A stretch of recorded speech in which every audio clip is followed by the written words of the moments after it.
Alexa, please play Five Little Monkeys by the Kaboomers. Endeavor, my 2-year-old daughter asks from the back seat. Nothing happens, so she asks, again, more urgently, before I explain to her that Alexa isn't in our car. Yet, I think to myself. Netscape went public the year I graduated from high school, 23 years ago. I still remember the anticipation and frustration of watching web pages render line by line through my AOL dial-up connection. Forget about asking an AI voice-enabled assistant to play me music. If I wanted a song, I had to dig through my stack of CDs. I met my wife standing in line for a bagel, long before you could swipe right for love.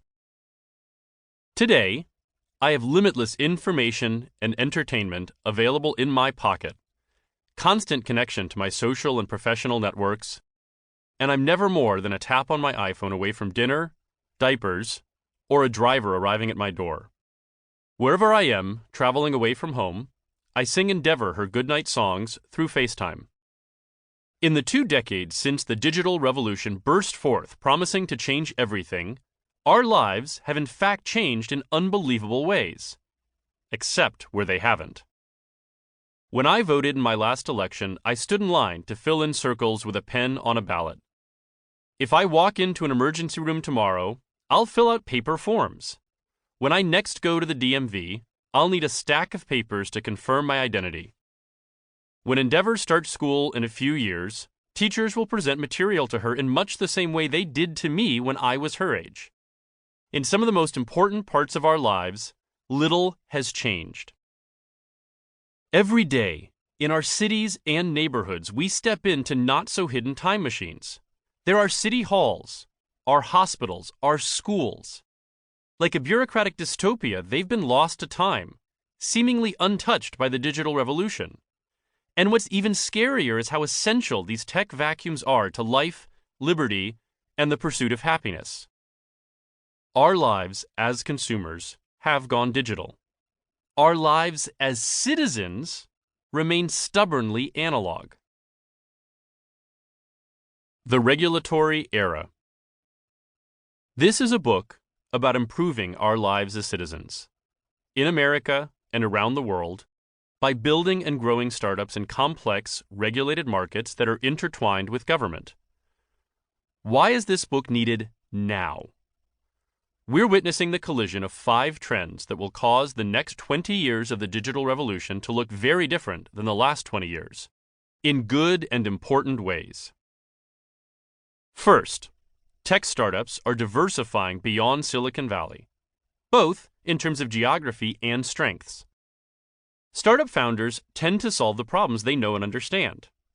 For a 25-year-old programmer in Silicon Valley, think about how much life has improved. Goods and services, from toothbrushes to massages, flow to him almost automatically. News and information are at his fingertips. A car is always waiting just around the corner. A hot date could be just a swipe or 2 away. Now, think about a lower middle-class single mom working multiple jobs to make ends meet. Her daily struggles include how to affordably get across town from one worksite to the other, how to pick up her children from school on time, how to put healthy but affordable food on the table, and how to obtain new skills that will help her find a better-paying job. Those 25-year-old programmers in Silicon Valley haven't done nearly as much to help her tackle her problems. The Valley has been the place to build digital startups for most of the past 23 years, soaking up more than 25% of global venture capital in 2016. Given its dominance, the Valley has driven many of the assumptions about who should build startups, how they should build them, and what they should focus on. The Valley can be a magical place, but it's also far removed from the lives of the other 99.9% of the people in the world.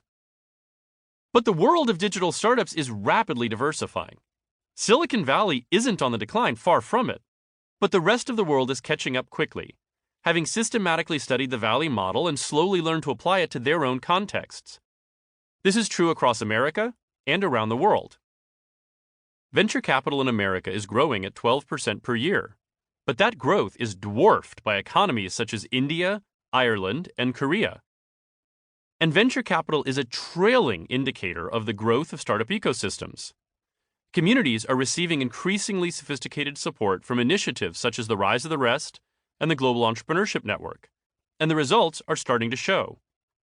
Over the past several years, I've worked with startups on the ground in more than 50 cities, across America and spanning 6 continents, every one of which now has a vibrant startup ecosystem. Each of these ecosystems has its own culture, economic assets, and talent. Boise and Lincoln aren't going to produce the next Facebook, but their communities understand the gritty details of agricultural production a lot better than the Valley does. Houston and Baltimore might not create the next Netflix, but they have world-class talent in healthcare. This holds true for cities all around the world, most of which have historical strengths in industries that matter more to our lives as citizens than our lives as consumers. As these startup ecosystems expand, they continue to learn from Silicon Valley in near real time, and in that sense, Silicon Valley is more than a place, but a culture that has become pervasive globally. In an even more important way, however, these ecosystems are learning to play to their own strengths, not the Valley's. This is creating healthy space for new ideas about what problems people should focus on, but also who can build those startups and how they should go about building them.